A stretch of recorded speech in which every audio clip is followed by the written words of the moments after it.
जिसके दिलो दिमाग में तरक्की की चाहत होती है उसके लिए कोई एक्सक्यूज़ नहीं होता, उसके पास कोई बहाना नहीं होता, उसके पास सिर्फ होता है आत्मविश्वास।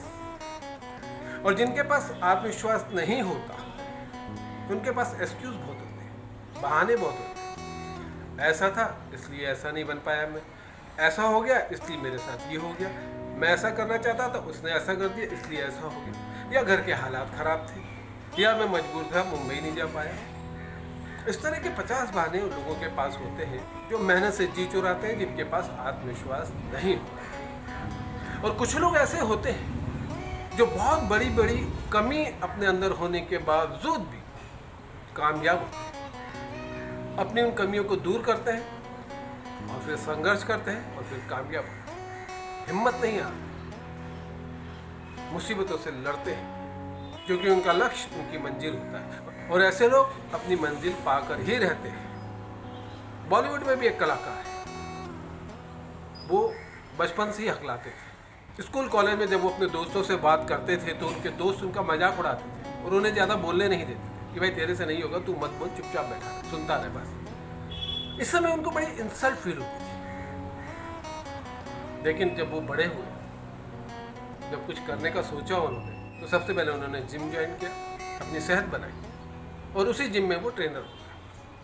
इसी दौरान एक बार वो मुंबई घूमने आए तो उनके दोस्त ने, जो यहाँ पर मॉडलिंग का काम करते थे, उन्होंने कहा कि चलो मैं तुम्हें रैम वॉक पे ले चलता हूँ, तुम्हें पैसे भी मिलेंगे, तुम्हारा डील डॉल अच्छा है, चेहरा खूबसूरत है, फ़ायदा हो जाएगा। और वो उन्हें रैम वॉक पे ले गए, एक शो में ले गए जहाँ पर उन्हें बस आधे घंटे का काम था और उन्हें 5,000, ये 5,000 उनके लिए बहुत थे। बस यहीं से उन्होंने बॉलीवुड में आने का मन बना लिया क्योंकि उन्हें पैसों की जरूरत है। मैं यहाँ बात कर रहा हूँ बॉलीवुड के एक्टर शरद केलकर की। शरद केलकर ग्वालियर के रहने वाले, बचपन बहुत गरीबी में बीता। जब ये छोटे थे तभी इनके पिता ये दुनिया छोड़कर चले गए। इनकी माँ ने काम करके इन्हें पाला। बचपन से इन्होंने अपनी माँ को काम करते हुए देखा। इनके दिल में था कि जब मैं बड़ा होऊंगा और पैसा कमाना शुरू करूंगा तो सबसे पहले मैं अपनी माँ को घर बिठा दूंगा, उनका कामकाज छुड़वा दूंगा। बड़े हुए, जिम ज्वाइन किया, डील डॉल अच्छी थी, पर्सनैलिटी अच्छी थी, तो ट्रेनर बन गए। आमदनी शुरू हुई तो इन्होंने अपनी माँ को कहा कि अब आपको काम करने की ज़रूरत नहीं है, आप घर बैठिए, घर मैं संभालूंगा।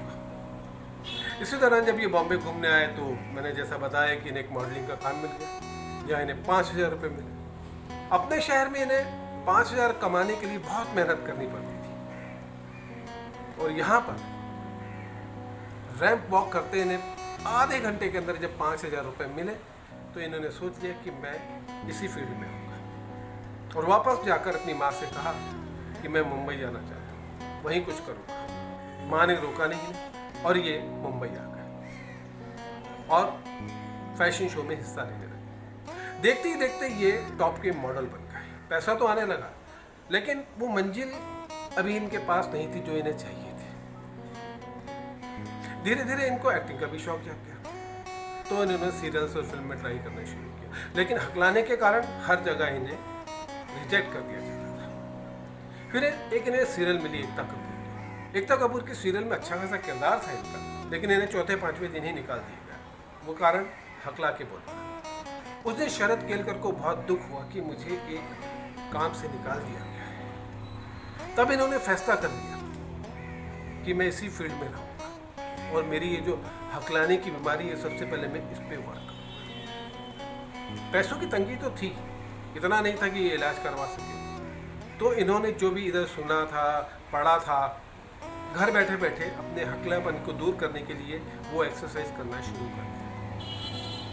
मॉडलिंग करते रहे, सीरियल करते रहे, छोटी मोटी दूरदर्शन की छोटे छोटे कैरेक्टर, और साथ में अपनी एक्सरसाइज भी करते रहे। तो धीरे धीरे इनकी एक्सरसाइज रंग लाई, इनकी मेहनत रंग लाई और इनका हकलापन दूर हो गया।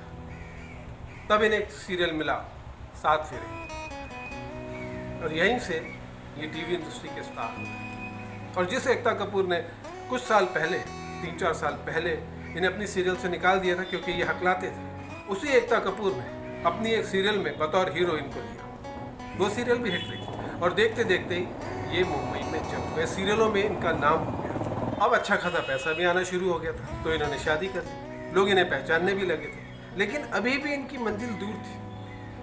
इन्हें अब फिल्मों में काम करना था, तो इन्होंने फिल्मों में ट्राई किया और इनको फिल्म मिली 19-20 पार्ट 2। रोल छोटा था, लेकिन लोगों ने इन्हें नोटिस कर लिया। फिर इनको फिल्म मिली रामलीला, उसमें भी रोल छोटा था, लेकिन ये अपनी छाप छोड़ने में सफल रहे। काम कर रहे थे, पहचान बन गई थी, लेकिन कुछ ना कुछ इनके अंदर था जो इन्हें चाहिए था और वो मिल नहीं रहा था। वो क्या था ये समझ नहीं पा रहे थे। उसी दौरान फिल्म बनी बाहुबली और उसमें हीरो थे प्रभास।